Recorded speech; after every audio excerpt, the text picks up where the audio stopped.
Magandang buhay! Bagong araw, bagong kaalaman. Narito na tayo sa bagong aralin at sabay-sabay natin itong talakayin.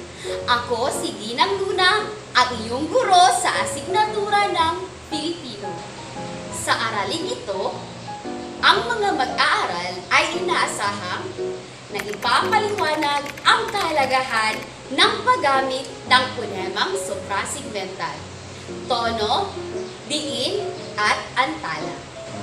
Ngayon, ating pansinin ang mga pahayag na nakasulat sa pisara at sabay-sabay natin itong bigkasin batay sa pantas na ginamit at ipaliwanag ang kaibahan ng dalawang pahayag. Una, totoo, maganda ka. Totoo, maganda ka.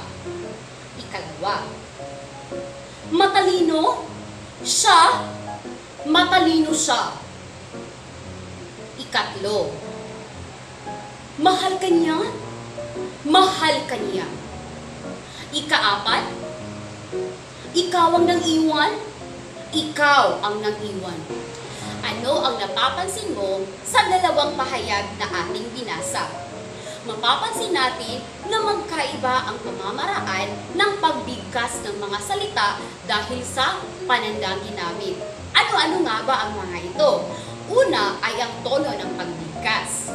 Ikalawa, mga panandang ginamit. At ang ikatlo naman ay sa unang pahayag na binasa natin kanina ay nagpapahiwatig na hindi kasiguraduhan o nagdududa lamang ang nagsasalita. Habang ang ikalawang pahayag ay nagpapahiwatig ng kasiguraduhan o nangangatwiran. Sa araw na ito ay ating pag-uusapan ang ponemang suprasegmental. Ano nga ba ito? Ito ay tumutukoy sa makahulugang tunog na kung saan makakatulong sa pagpapahayag ng damdamin, saloobin, at kaisipan na nais ipahiwatig na nagsasalita. Sa pakikipagtalastasan, matutukoy natin ang kahulugan, layunin, o intensyon na nais ipahiwatig na nagsasalita sa pamamagitan ng haba o diin, tono o intonasyon, antala o hinto, sa pagbibigkas at pagsasalita. Isa-isahin natin ang mga ito. Magsimula tayo sa diin. Ito ay tumutukoy sa lakas, bigat, o bahagyang pagtaas ng tinig ng isang pantig. Halimbawa nito ay ang salitang may dalawang pantig. Buhay at buhay. Ano ba ang pinagkaiba ng dalawang ito? Magsimula tayo sa una. Buhay. Ang ibig sabihin nito ay kapalaran ng tao. Habang ang ikalawang salita ay buhay, na ang ibig sabihin ay humihinga pa lamang. Dumako naman tayo sa ikalawang halimbawa, ang salita lamang at lamang. Ano kaya ang pinagkaiba ng dalawang ito? Bibigyan ko kayo ng 5 segundo upang pag-isipan ang sagot nito.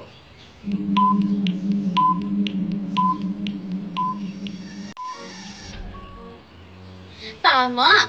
Ang unang salitang lamang ay nangangahulugang natatangi, habang ang ikalawang salitang lamang ay nangangahulugang nakahihigit. Pumunta naman tayo sa ikalawa. Ito ay ang tono o intonasyon. Ito ay tumutukoy sa pagtaas at pagbaba ng tinig na maaaring makapagsigla, makapaghina ng usapan upang higit na maging mabisa ang pakikipag-usapan. Masusuri natin ito sa pamamagitan ng 3 bilang, kung saan ang bilang 1 ay mababa, bilang 2 ay katamtaman, at bilang 3 naman ang mataas. Simulan natin ito sa salitang kahapon sa bilang na 2, 1, 3. Kahapon, kahapon, na nangangahulugang pag-aalinlangan. Subukan naman natin ang salitang ito sa bilang na 2, 3, 1. Kahapon. Kahapon. Na ang ibig sabihin ay pagpapatibay ng salita. At tumungo naman tayo sa pangatlo. Ito ay ang antala o hinto. Ito ay ang bahagyang pagtigil sa pagsasalita upang higit na maging malinaw ang mensaheng ibig ipabati sa kausap. Maaaring gumamit ng mga simbolong kuwit, dalawang guhit o gitling. Pansinin natin ang tatlong halimbawang ito. Una, hindi. Ako si John. Na ang ibig sabihin ay ang nagsasalita ang nagsasabi ng katotohanan na siya si John o kaya ay nagpapaliwanag na siya si John na napagkamalang ibang tao. Pangalawang halimbawa, hindi ako si John na nangangahulugang ang nagsasalita ay nangungumbinse na wala siyang ginawang kasalanan. At ang ikatlong pangungusap ay, hindi ako si John. Na nangangahulugang ang nagsasalita ay tumatanggi. Masasabi nating napakalaking bagay ang ginagampanan ng mga bantas dahil sa mga pananda at bantas na ito ay nagbabago ang pambigkas ng salita at nagbibigay din ito ng iba't ibang kahulugan. At ngayong alam nyo na ang kahulugan ng iba't ibang ponemang suprasigmental at mga halimbawa dito ay may inihanda ako sa inyong mga gawain. Simulan natin sa unang gawain. Tukuyin ang wastong tono ng bawat pantig ng mga salita batay sa layunin nito. Gamitin ang bilang 1 sa mababa, bilang 2 sa katamtaman, at bilang 3 sa mataas. Halimbawa, bigkasin natin ang salitang kahapon na nangangahulugang pag-aalinlangan. Kahapon, kahapon. Nabibigkas natin ang salitang kahapon na ang ibig sabihin ay pag-aalinlangan sa bilang na 2, 1, 3. Kahapon. Ngayon ay bigkasin naman natin ang salitang kahapon na nangangahulugang pagpapatibay o pagpapahayag. Kahapon. Kahapon. Nabibigkas natin ang salitang kahapon na nangangahulugang pagpapatibay o pagpapahayag sa bilang na 2, 3, 1. Kahapon. Unang bilang. Paano bigkasin ang salitang tapos na sa paraang pagtatanong? Paano bigkasin ang salitang tapos na sa paraang pagtatanong? Bibigyan ko kayo ng 5 segundo upang tukuyin ang wastong tono nito.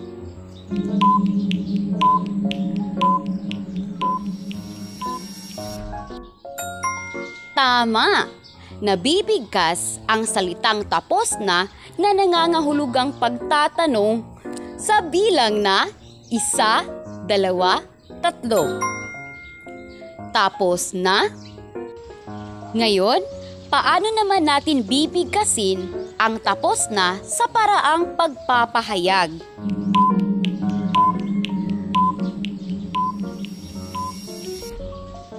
Magaling! Nabibigkas ang tapos na sa paraang pagpapahayag sa bilang na 1, 3, 2. Tapos na.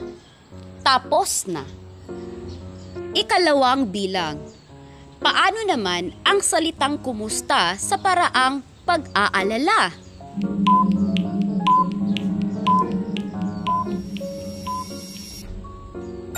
Ang salitang kumusta ay binibigkas sa paraang pag-aalala sa bilang na 3, 2, 1. Kumusta? Kumusta? Paano naman ang salitang kumusta sa paraang pagtatanong na masaya.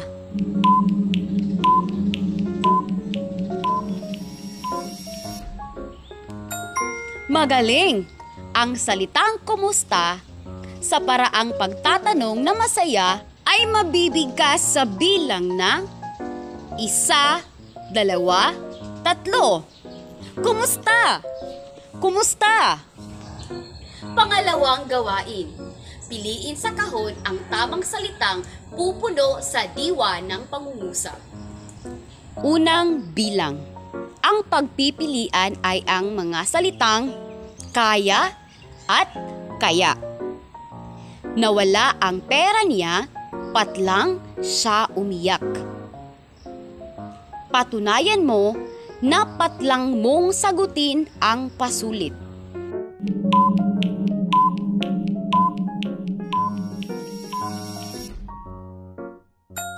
Magaling! Ang sagot sa unang pangungusap ay ang salitang kaya. Nawala ang pera niya, kaya siya umiyak. Ang susunod ay ang salitang kaya. Ang sagot naman sa ikalawang pangungusap ay ang salitang kaya. Patunayan mo na kaya mong sagutin ang pasulit.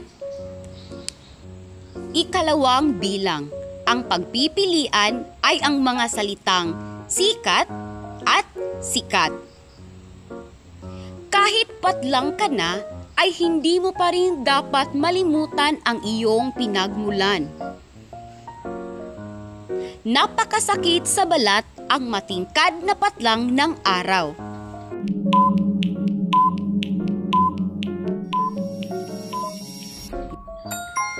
Tama! Ang sagot sa unang pangungusap ay ang salitang sikat. Kahit sikat ka na, ay hindi mo pa rin dapat malimutan ang iyong pinagmulan. At ang sagot naman sa pangalawa ay sikat. Napakasakit sa balat ang matingkad na sikat ng araw.